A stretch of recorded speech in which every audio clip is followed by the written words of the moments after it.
Meus pais querem que eu pague aluguel, mas minha irmã vive de graça. Isso não é inveja, é injustiça. Cresci acreditando que família era sobre igualdade, mas agora me pedem R$ 900 por mês para morar em casa, enquanto minha irmã mais nova, desempregada e preguiçosa por escolha, não paga um centavo. É normal os pais cobrarem aluguel de um filho só? Ou eu tô enlouquecendo aqui? Oi, pessoal. Nunca achei que fosse postar aqui, mas tô num ponto em que não sei mais se tô exagerando ou se realmente tô sendo feito de trouxa. Tenho 26 anos, trabalho com TI, ganho um salário ok para alguém que ainda tá construindo a carreira, e moro com meus pais desde que terminei a faculdade. Sempre pensei que ficar um tempo a mais em casa ajudaria a juntar dinheiro para comprar um cantinho meu no futuro. Até aí, tudo certo. Só que agora as coisas começaram a desandar. Semana passada, durante o jantar, minha mãe solta do nada: "Filho, seu pai e eu achamos que já tá na hora de você começar a contribuir com um valor fixo todo mês. Tipo um aluguel simbólico, sabe?" Eu gelei. Não era nem pela ideia de pagar, eu entendo que não moro de graça e que comida, luz e tudo mais tem custo.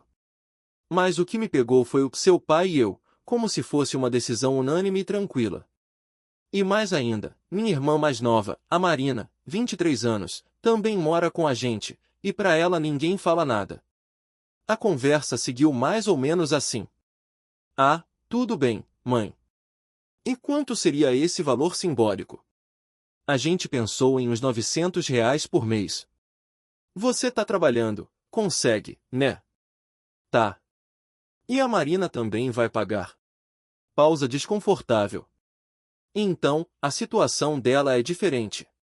Ela ainda tá se encontrando profissionalmente. Ela tá se encontrando há 3 anos.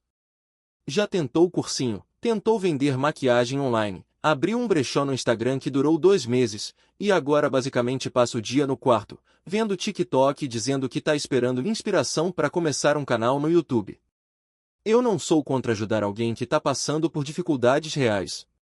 Mas não é esse o caso. Ela não quer trabalhar. E meus pais não só aceitam isso, como meio que alimentam. Depois do jantar, fui falar com meu pai sozinho, tentando entender o que estava acontecendo. Ele é um cara mais fechado, mas sempre foi justo. Pelo menos, eu achava. "Pai, posso te perguntar uma coisa? Por que só eu tenho que pagar aluguel? Por que você tem condições?" A Marina ainda está tentando achar um rumo. E é o papel dos pais ajudar os filhos nesse processo. E eu não sou filho também. Você já tem sua carreira. É diferente. Essa frase me pegou. É diferente. Como assim diferente? Desde quando estabilidade virou punição? Passei a noite toda remoendo isso. Fui dormir com aquela sensação esquisita de que algo estava errado, mas sem conseguir colocar em palavras. Me senti culpado por me sentir injustiçado, se é que isso faz sentido. Tipo, será que eu tô sendo egoísta? Mesquinho? Ou será que eles estão se aproveitando da minha responsabilidade para cobrir a irresponsabilidade dela? Nos dias seguintes, a cobrança veio de forma mais leve. Minha mãe deixou uma caixinha com o valor anotado na minha porta, tipo condomínio. Meu pai perguntou casualmente se eu já tinha feito a transferência do mês. E a Marina? Segue na dela. Pediu rap ontem, pago no cartão da minha mãe, e ainda reclamou que veio com pouco molho. Fui conversar com um amigo sobre isso, e ele foi direto: "Mano, sai de casa. Você tá bancando sua irmã e ainda sendo tratado como hóspede." Mas será que é isso mesmo? Não sei se tô pronto para sair agora. Não por dinheiro, mas por sensação de abandono mesmo. Sempre fui o filho que não dá trabalho, que ajuda, que faz tudo certo. E agora parece que tô sendo penalizado por isso. Alguém aqui já passou por algo parecido? Como eu posso conversar com meus pais sem parecer ingrato, mas ao mesmo tempo mostrar que isso é injusto? Vou continuar atualizando aqui se tiver desdobramentos. Mas por enquanto, tô tentando segurar o emocional e não explodir. Depois que escrevi aqui, fiquei lendo e relendo meu próprio texto umas 5 vezes. É engraçado como colocar as coisas em palavras muda a perspectiva. Parece que pela primeira vez eu estava olhando para minha própria vida como um observador, e não como um personagem passivo. E, sinceramente, doeu. No dia seguinte, resolvi tentar uma conversa mais séria com minha mãe. Esperei ela estar sozinha na cozinha, dobrando roupa, e fui com calma. Mãe, posso te falar uma coisa sem brigar?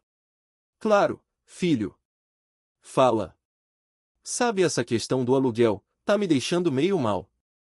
Não é pelo valor. É por parecer que vocês estão tratando a Marina de um jeito e a mim de outro. E não tô entendendo por quê. Ela parou o que estava fazendo, me olhou como se estivesse tentando achar palavras neutras, e falou. Ai, filho, a gente sabe que você é responsável. Sempre foi. A Marina ainda é meio perdida. Se a gente pressionar, ela surta. Você sabe como ela é. Mas e eu? Eu também tenho limite. Também fico cansado. Não é justo jogar tudo nas minhas costas só porque eu não faço escândalo. Silêncio. E esse silêncio me matou. Porque ele dizia tudo. Porque era prova de que eles sabem que é injusto, mas é mais fácil deixar assim. Naquela noite, saí para dar uma volta a pé só para não surtar. Fui até a praça que sempre ia quando era adolescente, quando precisava pensar.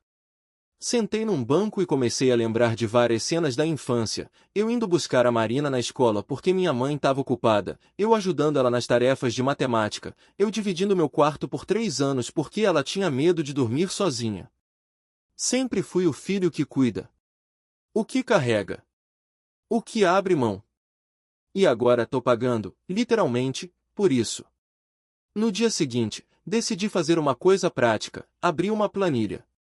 Coloquei lá meu salário líquido, gastos fixos, e simulei quanto eu conseguiria guardar se saísse de casa e alugasse um estúdio simples. Para minha surpresa, dava. Não muito folgado, mas dava. E isso mudou algo em mim. Porque até então, eu via sair de casa como impossível. Mas a verdade é que era mais medo do que realidade. Comecei a olhar alguns anúncios na OLX, por curiosidade.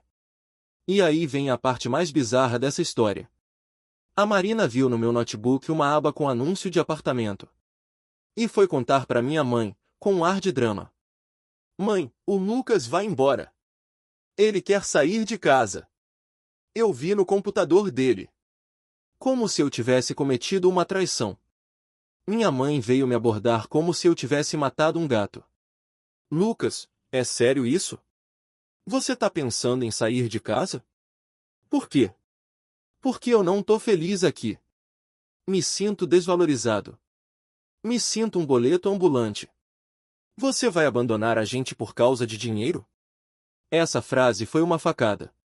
Porque olha a inversão, eu sou o egoísta, mesmo sendo o único contribuindo. E minha irmã, que vive às custas de todos, é tratada como uma vítima da vida. Respondi só. Eu não tô abandonando ninguém. Só quero ser tratado com o mesmo respeito que vocês têm por ela. E saí. Fui pro meu quarto, fechei a porta, e fiquei em silêncio por horas. Não sei se chorei de raiva, tristeza ou alívio. Mas chorei. No dia seguinte, deixei um envelope na mesa da cozinha. Dentro tinha os R$ 900 que me pediram. E uma carta curta. Pago esse mês. Mas estou procurando o meu lugar. Em breve, vocês vão poder focar 100% na Marina. Talvez isso ajude ela a se encontrar. Fui trabalhar como se nada tivesse acontecido. Quando voltei, o envelope tinha sumido. Ninguém falou nada. E agora eu tô aqui, escrevendo isso no quarto que em breve não será mais meu, tentando entender por que ser o certo cansa tanto. Vou continuar atualizando vocês se algo mudar. Obrigado por quem leu até aqui. De verdade. Faz uma semana desde aquele bilhete. E, como era de se esperar, o clima aqui em casa tá uma mistura de silêncio constrangedor e passivo-agressividade educada. Minha mãe anda mais ocupada do que o normal, quase não cruza comigo na cozinha. Meu pai, quando pergunta algo, é sobre o tempo, o futebol, qualquer coisa que não envolva sentimentos. E a Marina? Age como se eu tivesse ameaçado destruir a família. No primeiro dia, quando cheguei do trabalho, ela soltou, do nada: "Parabéns, né? Vai largar pai e mãe só porque te pediram para ajudar com o básico." A cara de pau dela é um talento. Sério. Não é por ajudar, Marina. É por ser o único ajudando. E ainda sendo tratado como se fosse egoísta. Ela fez aquele olhar que mistura tédio e deboche, tipo quem não tá nem aí. Ai, nossa, drama. Eu vou começar meu canal logo, aí tudo muda. Eu respirei fundo. Eu já ouvi isso umas 5 vezes. E logo dela é um conceito que existe só na mente dela. No fim de semana, fui visitar um estúdio que achei interessante. Pequeno, sim. Mas com uma janela grande, cozinha americana, perto do metrô. Era a primeira vez que pisava num lugar que poderia ser meu. E por alguns minutos, enquanto o corretor falava sobre a segurança do bairro e a lavanderia no térreo, eu me imaginei ali. Sozinho. Em paz. Voltei para casa com um misto de ansiedade e empolgação. E foi aí que rolou o estupim. Entrei e minha mãe estava no sofá, com o envelope dos R$ 900 nas mãos. Ela falou: "Lucas, não precisa mais pagar esse valor, tá? A gente conversou e viu que talvez tenha sido pesado." Sério? Sim. A gente entende que foi meio injusto. Quase sorri. Quase. Mas aí veio a segunda parte. A gente conversou também com a Marina. E achamos melhor vocês dois contribuírem com R$ 450 cada. Aí eu ri. De verdade. Não um riso feliz, mas aquele riso sem esperança. Porque agora que viram que eu estava prestes a sair, decidiram dividir a conta. Mas não porque entenderam o erro, e sim para me manter aqui. Dividir para manter o controle. Então, vocês não acham justo. Só não querem que eu vá embora. Filho, não fala assim. Mãe. Eu já decidi. Tô fechando com o estúdio. Mês que vem, eu mudo. Ela ficou pálida. Meu pai não disse nada. E a Marina gritou lá do quarto: "Aff, que drama. Só vai logo, então." Foi ali que caiu a ficha. Eu cresci achando que amor de família vinha com justiça automática. Mas não. Amor também pode ser cego, desequilibrado e até egoísta. E tudo bem. O que não dá é viver preso nisso para sempre. Esses dias comecei a embalar umas caixas com meus livros, alguns jogos, uma cafeteira que comprei no impulso e quase não usei. A cada caixa, sinto uma mistura de dor e liberdade. Ainda me sinto triste. Ainda me pergunto se tô sendo duro demais. Mas, no fundo, sei que é o certo. A vida adulta é isso, né? Escolher entre agradar os outros ou respeitar a si mesmo. Prometo voltar aqui com uma atualização assim que estiver no novo AP. Obrigado de novo a todo mundo que tá acompanhando isso. Eu li cada comentário, cada conselho, cada relato parecido. Me ajudou mais do que vocês imaginam. Atualização 1. Fala, galera. Voltei com um update. Primeiro de tudo, eu tô meio em choque com a quantidade de respostas que recebi aqui. Juro, não esperava. Li cada comentário, alguns mais de uma vez. Uns me fizeram rir, outros me fizeram pensar. E vários me fizeram chorar, para ser bem honesto. Então, obrigado. Mesmo. E, olha, muita gente disse que eu tava sendo bonzinho demais. Que R$ 900 era exploração, não ajuda. Que se eu não me impusesse agora, ia continuar sendo o tapete emocional da família por anos. E sabe de uma coisa? Acho que vocês têm razão. Mas também teve um ponto que me pegou. Várias pessoas falaram que minha família parece não me ver como um filho, e sim como um funcionário, o cara que resolve, paga, carrega, entende, e não reclama. Isso doeu. Porque é verdade. E é algo que eu nunca tinha colocado em palavras até ler isso aqui. Bom, vamos às novidades. Consegui fechar o contrato do estúdio. É oficial. Assino tudo na próxima segunda, e me mudo no fim do mês. O lugar não é luxuoso, mas é meu. Minha primeira chave. Quando eu contei para os meus pais que estava assinado, a reação foi pior do que eu esperava. Minha mãe ficou com os olhos marejados e soltou: Você tá fazendo isso por causa da Marina? Porque se for, a gente resolve. A gente fala com ela, faz ela pagar mais. Mas não é mais sobre dinheiro, mãe. É sobre respeito. Sobre espaço. Sobre o peso que sempre colocaram nas minhas costas como se fosse normal. Meu pai tentou um discurso mais racional. Mas você vai gastar mais, vai ter que cozinhar, limpar, se virar sozinho. Aqui você tem tudo. Pois é. E ainda assim eu tô indo. Não é estranho isso? A Marina, no entanto, não falou nada. Literalmente nada. Não me olhou, não perguntou, não fez piada. O que foi estranho, vindo dela. Eu tava esperando alguma provocação, mas o silêncio dela me deixou ainda mais desconfortável. No dia seguinte, minha mãe entrou no meu quarto com um pote de arroz doce, ela sabe que eu gosto, e disse baixinho: A gente te ama, tá? Mesmo que nem sempre acerte. Não respondi. Só agradeci pelo doce. Porque amor sem justiça, sem esforço mútuo, vira um fardo. E eu tô cansado de carregar tudo sozinho. Esses últimos dias têm sido uma loucura. Cada caixa embalada, cada item separado me lembra que eu tô virando a chave, de verdade. E por mais que doa, é libertador. Eu me olho no espelho e vejo alguém mais inteiro. Ah, e adivinhem quem pediu para ir ver o estúdio comigo? Minha avó. Sim. Minha avó paterna, que mora em outra cidade, soube da história pela minha tia e me ligou. Fiquei sabendo que você vai morar sozinho. Quero ver teu cafofo, ué. Ela veio, passou um fim de semana comigo, me ajudou a pensar em decoração, trouxe uma toalha de mesa florida e disse: Independência é uma bênção.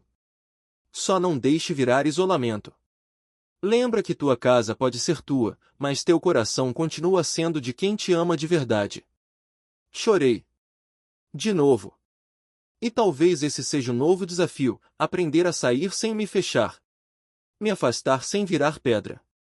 Prometo voltar com outro update quando estiver no novo lar. E, de novo, obrigado por serem meu espelho e meu empurrão. Até já. Atualização 2. Oi de novo, pessoal. Voltei com mais um update, e esse vai ser mais longo e, talvez, mais pesado. Eu já tô no novo AP. Me mudei faz 4 dias. A primeira noite foi um misto de liberdade e vazio. O silêncio bateu diferente, sabe? Aquela ausência de barulhos da casa dos meus pais, panela batendo, TV da sala alta, a voz da minha mãe chamando a Marina pro jantar, tudo isso sumiu de uma vez. Era só eu, a geladeira meio vazia e uma pilha de caixas ainda sem desfazer. Mas, apesar disso, eu tô bem. Sinto que agora tô respirando com os 2 pulmões. Só que, como toda paz recém-conquistada, ela foi interrompida. E, como sempre, por causa da Marina. 2 dias depois da mudança, ela me mandou uma mensagem no WhatsApp, a primeira desde que anunciei que ia sair. Só dizia: Cuidado para não virar aqueles solteirões estranhos que comem miojo no chão. Não respondi. Só printei e mandei para uma amiga, rindo. Mas aí vieram as bombas. Minha mãe me ligou no dia seguinte, chorando. Disse que a Marina surtou. Que gritou com ela e com meu pai. Que disse que agora, com a minha saída, todo o peso emocional da casa tá em cima dela. Que ninguém entende ela, que ela tem ansiedade, que eu fui embora e deixei ela sozinha com 2 velhos que cobram demais. Fiquei, pasmo. Velhos que cobram demais. Os mesmos pais que passam pano desde sempre? Que compram tudo que ela pede no cartão. Que nunca a pressionaram para trabalhar. Minha mãe me disse: Lucas, você não vê, mas a Marina tá em crise. Ela se sente inferior a você. Sempre se sentiu. Essa frase foi um soco. Porque eu nunca quis isso. Mas também nunca pensei que ela se sentia assim. Na hora, respondi meio seco. Mãe, e eu? Eu não tive crises? Não me senti sufocado? Só que, diferente dela, eu engoli tudo quieto porque vocês nunca deram espaço. E ela ficou muda. A ligação caiu no silêncio de sempre. Mas aquilo ficou me martelando. Marina inferior. Marina em crise. Marina frágil. E eu? O forte que nunca teve permissão de fraquejar? No dia seguinte, recebi uma ligação do meu pai. E, pela primeira vez, ele falou algo que me desmontou. Eu devia ter sido mais justo com vocês dois. Fui duro com você porque achava que você aguentava. Mas talvez tenha confundido responsabilidade com ausência de dor. Fiquei calado. Quase chorei. Ele continuou.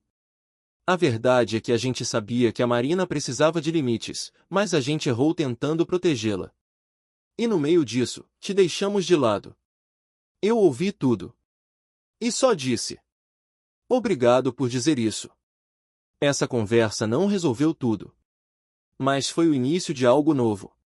Mais tarde, naquele mesmo dia, minha irmã me mandou outra mensagem. Dessa vez, diferente. Talvez eu tenha pegado pesado. Mas me senti deixada de lado. Desculpa. Não era perfeita. Nem clara. Mas era um começo. E aí, leitores queridos, eu me vi num dilema. Eu ignoro tudo e sigo em frente com minha nova vida, tentando cortar vínculos emocionais? Ou eu tento reconstruir alguma coisa com eles, agora que tô longe o suficiente para não me afogar? Ainda tô decidindo. Parte de mim quer distância. Outra parte sente falta. Mesmo depois de tudo. Uma última coisa que preciso contar. Descobri que, sem mim em casa, meus pais estão agora, de fato, cobrando aluguel da Marina. R$ 300 por mês. Um valor simbólico. E ela tá odiando. Segundo minha mãe, ela passou o dia reclamando, dizendo que se soubesse que minha saída ia virar isso, teria feito de tudo para eu ficar. A ironia disso? Ela finalmente entendeu o peso que eu carregava. Só que tarde demais. Vou atualizando conforme as coisas evoluírem. A vida tá me ensinando muito, e às vezes de formas bem dolorosas.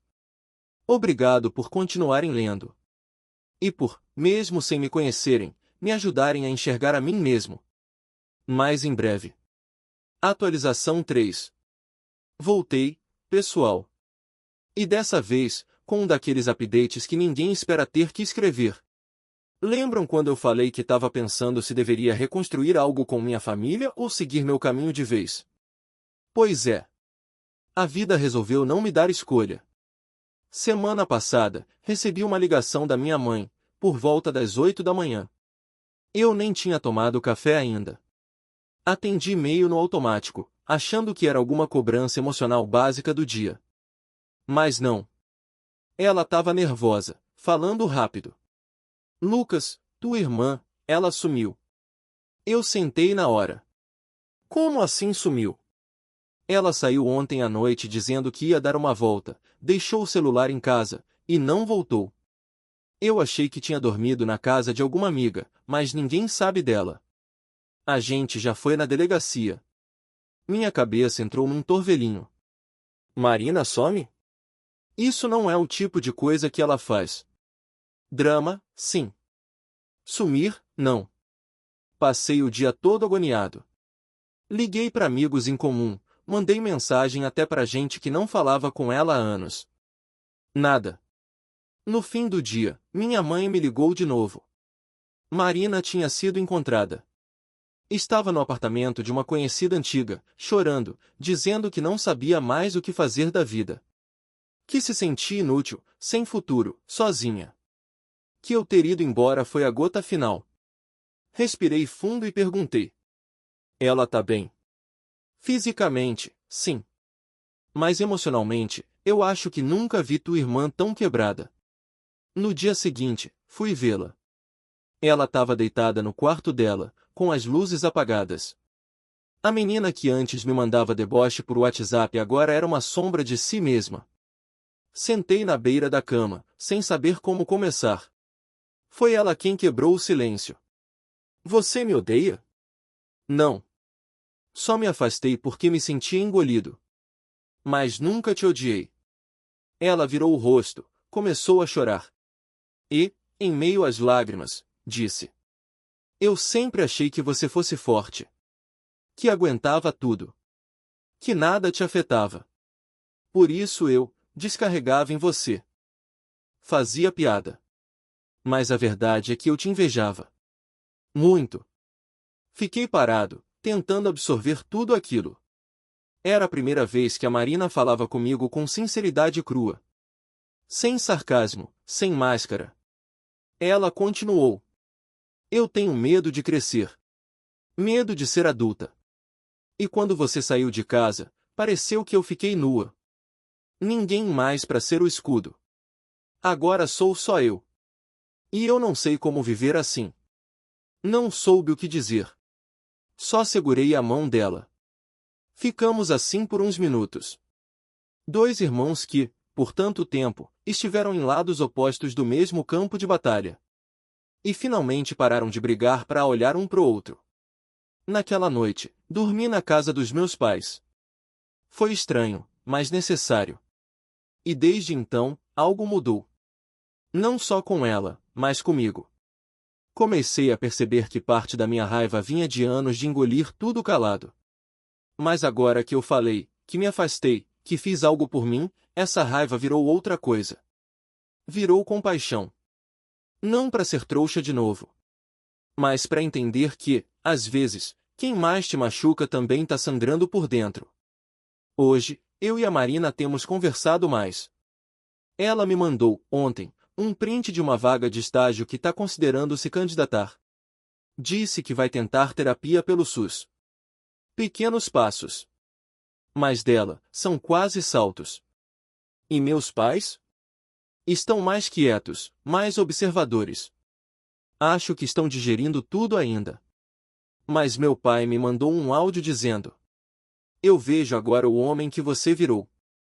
E me orgulho, mesmo tendo demorado para demonstrar. Foi a primeira vez que ouvi algo assim dele. Não sei como tudo vai ser daqui para frente. Mas sei que alguma coisa virou. Talvez crescer seja isso mesmo, sair da casa dos pais para descobrir que todo mundo lá dentro também tá tentando, à sua maneira, aprender a viver. Volto com um último update em breve. Mas já posso adiantar, eu não sou mais o mesmo cara que postou aqui da primeira vez. Atualização final. Oi, gente. Aqui vai meu último update dessa novela toda. E olha, que jornada. Faz quase 2 meses desde que me mudei. O estúdio agora tem mais cara de lar, comprei uma planta, que quase matei, mas ela sobreviveu, pendurei uns quadros que peguei num sebo, e finalmente aprendi a fazer arroz sem parecer papa. Mas mais importante que tudo isso, eu mudei por dentro. Desde aquele dia no quarto da Marina, eu venho tentando olhar para tudo com menos raiva e mais curiosidade. Entender como a gente chegou até ali. E, mais que isso, quem eu sou agora, longe do papel de filho responsável e irmão escudo. E sabe o que eu percebi? Que boa parte da minha dor vinha do medo de admitir que eu também sou frágil. Que não é porque eu aguentei até agora que eu devia continuar aguentando. Que meu valor não tá na minha utilidade pros outros. Depois que a poeira baixou, minha mãe me chamou para um café. Foi a primeira vez que ela me viu no novo AP. Entrou com um bolinho e um olhar meio emocionado. A gente sentou na mini varanda, leia-se, espaço para 2 banquinhos e um vaso de manjericão, e ela falou: Você tá mais leve. Dá pra ver nos olhos. Fiquei quieto, só sorri. Ela continuou: A casa ficou mais silenciosa sem você. Mas também ficou mais honesta. A Marina tá tentando. Teu pai também. E eu, tô repensando muita coisa. Ela me pediu desculpa. Não com aquelas palavras exatas, mas foi mais sincera do que qualquer conversa que já tivemos. E eu aceitei. Não porque apagou o que passou, mas porque guardar rancor era um peso que eu não queria mais carregar. A Marina, por incrível que pareça, tá fazendo terapia. Começou um curso online de edição de vídeo e me mandou o primeiro projeto dela semana passada. Era meio tosco, mas tinha esforço ali. E orgulho. E isso já é gigante vindo dela. Ela até brincou. Se eu virar influencer um dia, você vai dizer que foi graças a você, né? Não. Só vou cobrar 10% da carreira. Rimos. De verdade.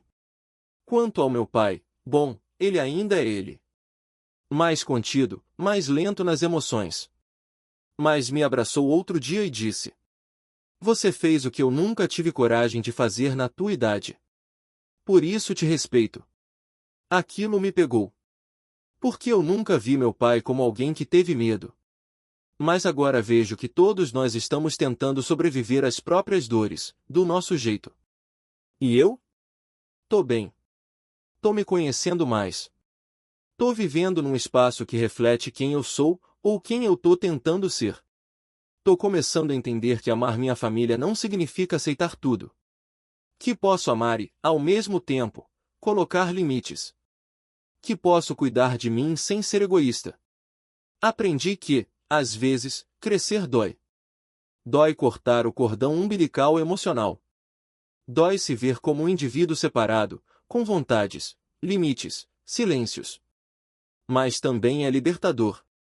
E para quem chegou até aqui, lendo cada pedaço da minha história, só posso dizer, obrigado. Vocês foram um tipo de família virtual quando a minha real parecia um labirinto. Me ajudaram a pensar, a ver de fora, a criar coragem. Nos comentários, teve gente que me chamou de fraco. Outros de mártir. Alguns disseram que minha irmã não merecia perdão. Outros que eu devia voltar para casa. E, sinceramente, cada um desses comentários me ajudou a refletir de alguma forma. Mas agora, finalmente, eu acho que encontrei o meu meio termo. Nem mártir, nem carrasco. Só um cara que tá tentando viver com mais verdade e menos culpa. Se você tá passando por algo parecido, eu não tenho resposta pronta. Mas posso dizer isso, se respeitar muda tudo. A vida fica mais leve. E, às vezes, até as pessoas ao redor mudam junto. Até mais, Reddit. Obrigado por tudo.